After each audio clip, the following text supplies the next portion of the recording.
Hello, welcome to Methonomy. This is second lecture of matrix. In previous lecture, we discussed types of matrix and operations on matrix.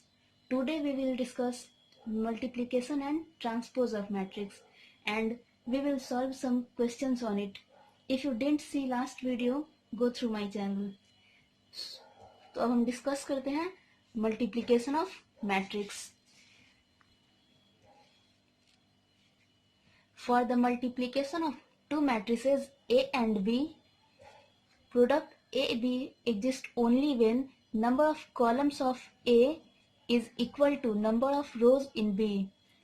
किसी भी दो matrix A और B के multiplication के लिए matrix पहले वाले मैट्रिक्स A का नंबर ऑफ कॉलम और दूसरे वाले मैट्रिक्स का नंबर ऑफ रो सेम होना चाहिए. AB is possible if column of A equal होना चाहिए रो ऑफ बी के.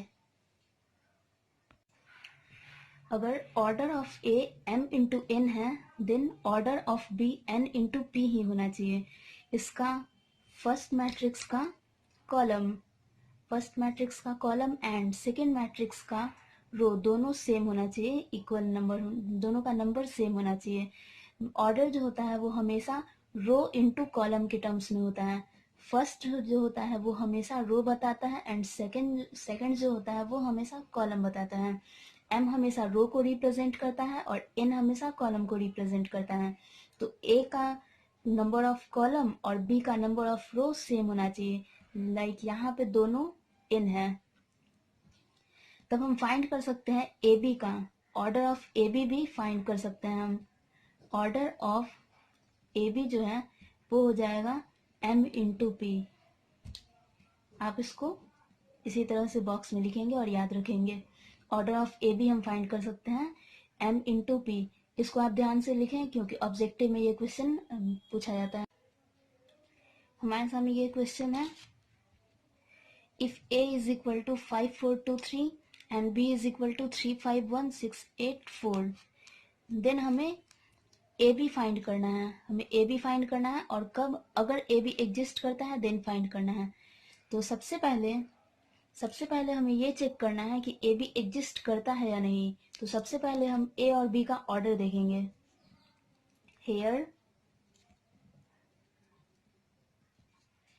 Order of A is equal to, आप यहाँ पे देखेंगे कि ए में 2 रोज एंड 2 कॉलम्स हैं.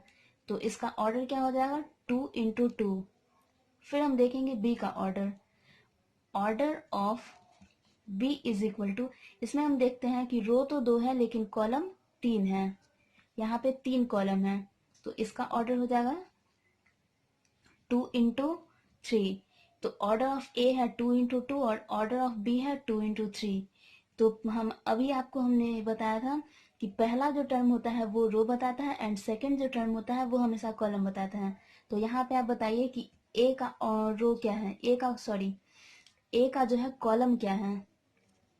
Number of column of A, number of column of A क्या है 2, क्योंकि हमेशा सेकंड वाला जो टर्म होता है वही आपका कॉलम बताता है. इसलिए ए का कॉलम हो जाएगा 2 और बी का रो हो जाएगा 2, दोनों इक्वल है. तो हम लिख सकते हैं number of column of A is equal to number of row of B. यहाँ पे हम देख रहे हैं number of column of A equal है number of row of B के. देयरफॉर हम कह सकते हैं ए बी एग्जिस्ट करता है. अब चूंकि ए बी एग्जिस्ट करता है तो हम ए बी को फाइंड करेंगे. अब हम देखते हैं कि ए बी फाइंड कैसे करते हैं. तो पहले दोनों मैट्रिक्स को लिख लीजिए जैसे दिया है 5 4 2 3 और बी है हमारे पास 3 5 1 6 8 4. अब ध्यान दीजिएगा यहाँ से मैट्रिक्स के मल्टीप्लिकेशन का रूल ये है कि मैट्रिक्स का मल्टीप्लिकेशन जो है पहले वाले जो फर्स्ट मैट्रिक्स जो है वो रो वाइज जाएगा और सेकंड मैट्रिक्स जो है वो कॉलम वाइज जाएगा. First matrix row wise, second matrix column wise हमेशा, यानी इसके हर एक रो का दूसरे मैट्रिक्स के हर एक कॉलम के साथ मल्टीप्लिकेशन होगा। जैसे 5 का मल्टीप्लिकेशन 3 के साथ, यहाँ पे फर्स्ट 5 इंटू 3 प्लस, बीच में ऑलवेज प्लस, हमेशा ही बीच में प्लस देते हैं। फिर इस 4 का इस 6 के साथ, हर एक रो का हर एक कॉलम के साथ मल्टीप्लिकेशन होता है। तो हमें लिखना होगा 4 इंटू 6, इसका हो गया। अब चलते हैं आगे। फिर इस 5 का इस 5 के साथ, 5 इंटू 5, बीच में जैसा कि मैंने आपको बताया हमेशा ही प्लस, इस 4 का इस 8 के साथ, 4 इंटू 8, ये भी हो गया। फिर से इस 5 का इस 1 के साथ, तो ये हो जाएगा 5 इंटू 1 प्लस इस 4 का इस 4 के साथ, 4 इंटू 4। अब ये हमारा फर्स्ट रो का काम हो गया। अब चलते हैं सेकेंड रो में। सेकेंड रो में भी सिमिलरली उसी तरह से हर एक रो का हर एक कॉलम के साथ मल्टीप्लिकेशन होगा। जैसे 2 का इस 3 के साथ, बीच में हमेशा प्लस, फिर इस 3 का इस 6 के साथ, 3 इंटू 6 हो गया। फिर इस 2 का इस 5 के साथ, 2 इंटू 5 प्लस इस 3 का इस 8 के साथ, 3 इंटू 8। उसी तरह से आगे चलते हैं। इस 2 का इस 1 के साथ, 2 इंटू 1 प्लस इस 3 का इस 4 के साथ, 3 इंटू 4। बस सिंपल। तो आपको इतना ही करना है, हर एक रो को हर एक कॉलम के साथ मल्टीप्लाई करना है, हर एक रो को हर एक कॉलम के साथ मल्टीप्लाई करना है, बस इसी तरह से। और इतना डिटेल आपको लिखना नहीं है, फर्स्ट टाइम है इसलिए मैंने इसको डिस्क्राइब किया है। अब इसको मल्टीप्लाई कर लीजिए। 5 3 ज़ा 15 प्लस 6 4 ज़ा 24, 5 5 ज़ा 25, 8 4 ज़ा 32, 5 1 ज़ा 5, 4 4 ज़ा 16, 3 2 ज़ा 6, 6 3 ज़ा 18, 5 2 ज़ा 10 प्लस 8 3 ज़ा 24, 2 1 ज़ा 2 प्लस 4 3 ज़ा 12। इसको ऐड कर लीजिए।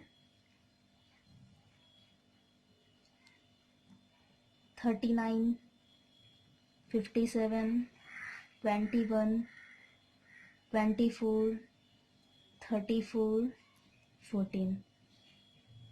और ये जो आपका नया मैट्रिक्स ए बी बना है, इस ए बी का ऑर्डर क्या है?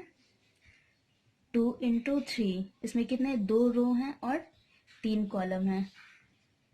तो इस ए बी का ऑर्डर क्या है? 2 into 3।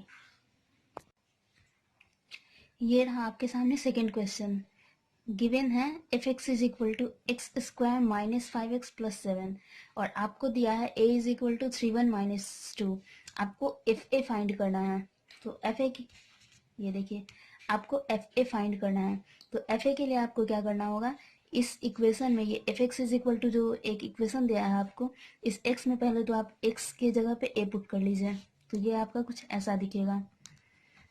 If A is equal to A square minus 5a plus 7। अब आपको इस एफ ए को फाइंड करने के लिए क्या करना होगा? ए स्क्वायर निकालना होगा, 5a निकालना होगा और 7। तो मैट्रिक्स का एक रूल है कि मैट्रिक्स में कांस्टेंट नंबर कभी अकेला नहीं होता है।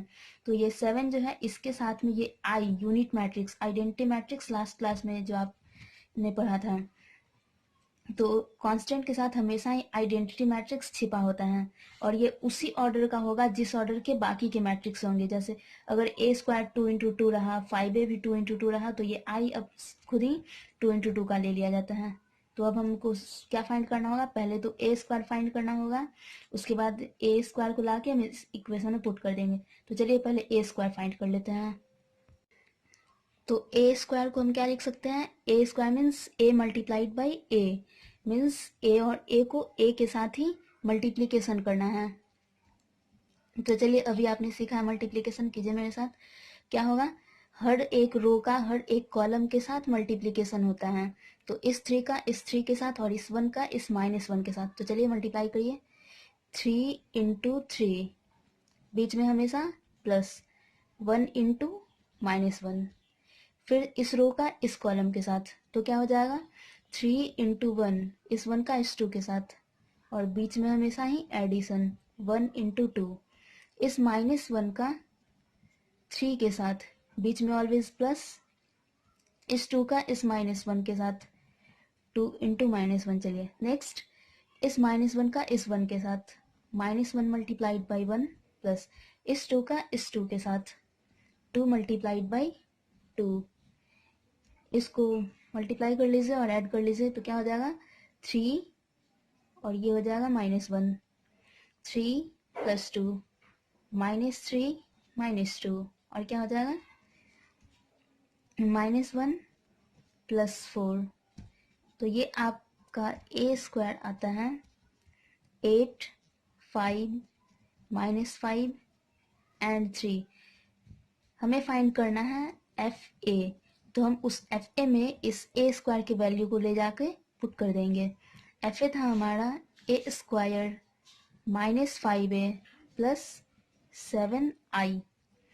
तो a² का वैल्यू था हमारे पास 8, 5 -5 3 -5 मल्टीप्लाइड बाई a का क्वेश्चन में था हमारे पास वैल्यू था 3 1 -1 2 प्लस 7, और i जैसा कि मैंने आपको बताया जिस ऑर्डर के बाकी के मैट्रिसेज होंगे उसी ऑर्डर के आपको यूनिट मैट्रिक्स लेने होते हैं 1 0 0 1। चलिए तो ये क्या हो जाएगा 8 5 -5 3। मैट्रिक्स में रूल ये है कि अगर आप किसी कांस्टेंट का मल्टीप्लाई करते हैं मैट्रिक्स के साथ तो उस कांस्टेंट का हर एक एलिमेंट के साथ मल्टीप्लाई हो जाता है। तो ये 5 3 के साथ मल्टीप्लाई होगा 15, 1 के साथ मल्टीप्लाई होगा 5, इस -1 के साथ मल्टीप्लाई होगा -5, और 2 के साथ मल्टीप्लाई होगा बनेगा 10। उसी तरह से ये 7 जब अंदर जाके मल्टीप्लाई हुआ तो 7 1 जा 7, 7 multiplied by 0 0, 7 multiplied by 0 0 and 7 1 जा 7। अब इस मैट्रिक्स को आप ऐड और सब्ट्रैक्ट कर लीजिए 8 -15 प्लस 7। पिछले फिर क्या हो जाएगा 5 -5 plus 0, -5 minus into minus plus 5 0 plus 0, 3 -10 plus 7, 0 0 0 0। FA is equal to 0 0 0 0। तो हमारा जो FA हुआ वो एक जीरो मैट्रिक्स यानी नल मैट्रिक्स है। इसको भी हमने पिछले क्लास में डिस्कस किया था। Next question, let A is equal to given है 0 -tan alpha by 2 tan alpha by 2 0, और I कोई आइडेंटिटी मैट्रिक्स है 2 ऑर्डर का, मीन्स 2 इंटू 2 उसका ऑर्डर है, 2 रो 2 कॉलम। देन आपको शो करना है I plus A is equal to I minus A into cos alpha minus sine alpha cos alpha. ये देखिए, तो चलिए अब इसे प्रूव करते हैं। ध्यान से देखिए मेरे साथ। हम क्या करेंगे, यहाँ पे क्वेश्चन में आप देखते हैं कि tan अल्फा है और प्रूव आपको कॉस और साइन में करना है। तो एंगल, आप एंगल पे ध्यान दीजिए। एंगल, क्वेश्चन का एंगल अल्फा बाई 2 है और आपको जो प्रूव करना है उसमें अल्फा है। तो आप क्या करिए, tan अल्फा बाई 2 को कुछ सपोज कर लीजिए,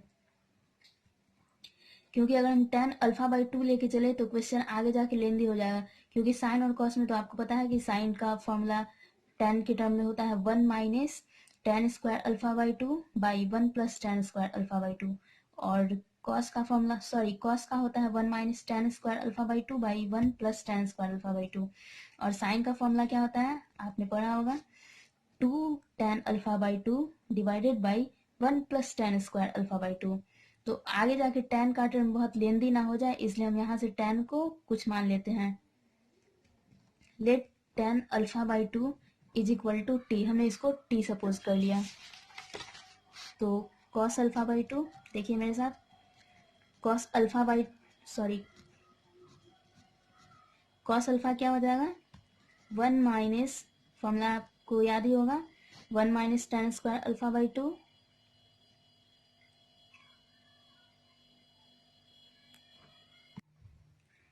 cos alpha is equal to आ गया 1 minus tan square alpha by 2, sine alpha is equal to 2 tan t by 1 plus T square. तो हम फाइंड करते हैं I plus A. I plus A क्या हो जाएगा, आई हो जाएगा 2 × 2 का कोई भी यूनिट मैट्रिक्स 1001, और ए हमारा minus tan alpha by two, तो उसको हम क्या लिख सकते हैं, टेन अल्फा बाई टू को हमने टी मान लिया है, तो 0 minus T, tan alpha by two को हम टी लिखेंगे और 0 इसको ऐड करिए, 1 + 0 1, 0 plus minus T, 0 + T, 1 + 0 1। Similarly हम लोग फाइंड कर लेंगे आई माइनस ए, ये क्या हो जाएगा, बीच में सिर्फ माइनस, तो ये हो गया 1 टी माइनस टी 1। अब हमें फाइंड करना है I minus A into cos alpha minus sine alpha into cos alpha. इसका मल्टीप्लीकेशन कीजिए, आई माइनस ए है 1 T minus T 1 into cos alpha minus sine alpha और कॉस अल्फा। और multiplication तो ये पॉसिबल है क्योंकि इसका दोनों का ऑर्डर सेम है, तो रो और कॉलम भी सेम ही है। चलिए इसका मल्टीप्लीकेशन कीजिए मेरे साथ, देखिए मेरे साथ, जैसे हम लोग इसको मल्टीप्लाई करेंगे 1 को इसके साथ, तो ये 1 minus T square 1 + T square, फिर इस टी का इसके साथ तो 2t स्क्वायर बाई ये, फिर 1 का -2 इसके साथ तो ये टर्म, और टी इसके साथ मल्टीप्लाई हो जाएगा।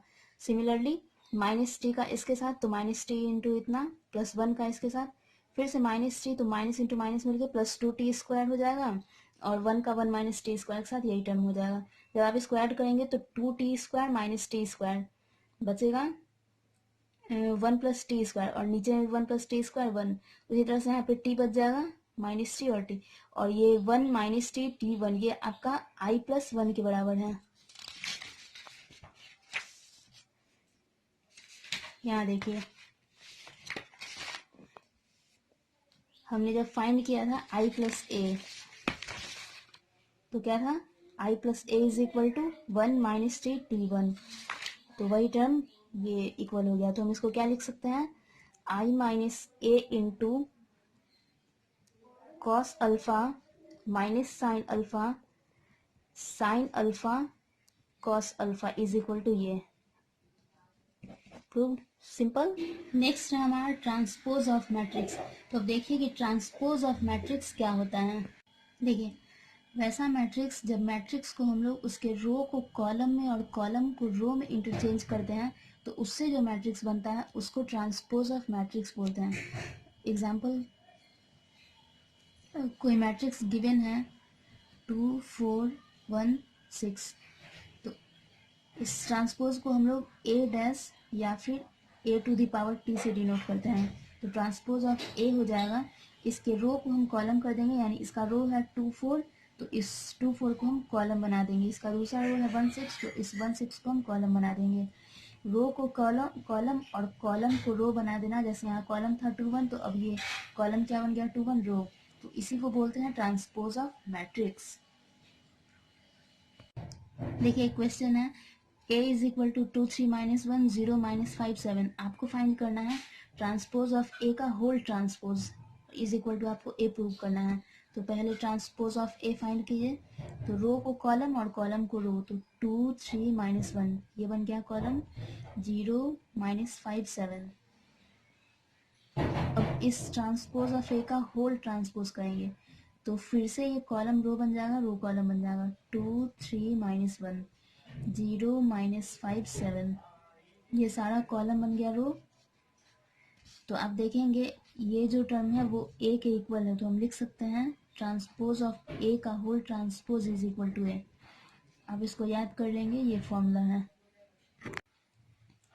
सिमेट्रिक मैट्रिक्स, वैसा स्क्वायर मैट्रिक्स ए को हम सिमेट्रिक मैट्रिक्स बोलेंगे जिसका ट्रांसपोज ऑफ ए के इक्वल होगा। एग्जांपल के लिए अगर कोई मैट्रिक्स ए दिया है 4 √2 1/3, जब इसका हम ट्रांसपोज करेंगे तो ये कॉलम बन जाएगा रो और रो बन जाएगा कॉलम, तो 4 √2 इधर बन गया 4 √2, और ये √2 1/3 यहाँ आ गया √2 1/3। तो इसके रो और कॉलम के इंटरचेंज करने के बाद भी ये मैट्रिक्स ए के जैसा ही सेम है, तो ऐसे मैट्रिक्स को हम बोलते हैं सिमेट्रिक मैट्रिक्स। नेक्स्ट है हमारा स्क्यू सिमेट्रिक मैट्रिक्स। जब कोई मैट्रिक्स स्क्वायर मैट्रिक्स को स्क्यू सिमेट्रिक मैट्रिक्स हम तब बोलते हैं जब ट्रांसपोज ऑफ ए माइनस ए के इक्वल हो। जैसे हमारा एग्जाम्पल के लिए ए कोई मैट्रिक्स दिया है 0 - 4 4 0, जब हम इसका ट्रांसपोज करते हैं तो ये रो बन गया कॉलम और कॉलम बन गया रो, तो 0 4 - 4 0। जब हम अगर इस मैट्रिक्स से माइनस कॉमन ले लिया जाए तो 0 से माइनस कॉमन ले लेंगे, कोई फर्क नहीं पड़ेगा, यहाँ से माइनस कॉमन लेंगे प्लस बनेगा और ये माइनस बाहर आ जाएगा, ये प्लस बन गया और 0, और यहाँ यहाँ पे माइनस आ जाएगा क्योंकि माइनस और माइनस मिलके प्लस बन जाएगा वापस। तो अगर इस माइनस को आप इग्नोर करें तो ये ए मैट्रिक्स के इक्वल हो गया। तो आप A transpose of A is equal to minus है, तो ऐसे मैट्रिक्स को हम बोलते हैं स्क्यू सिमेट्रिक मैट्रिक्स।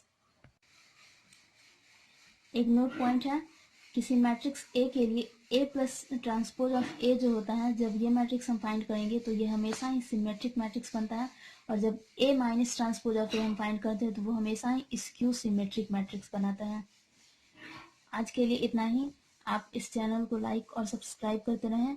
मिलते हैं हम अगले वीडियो में।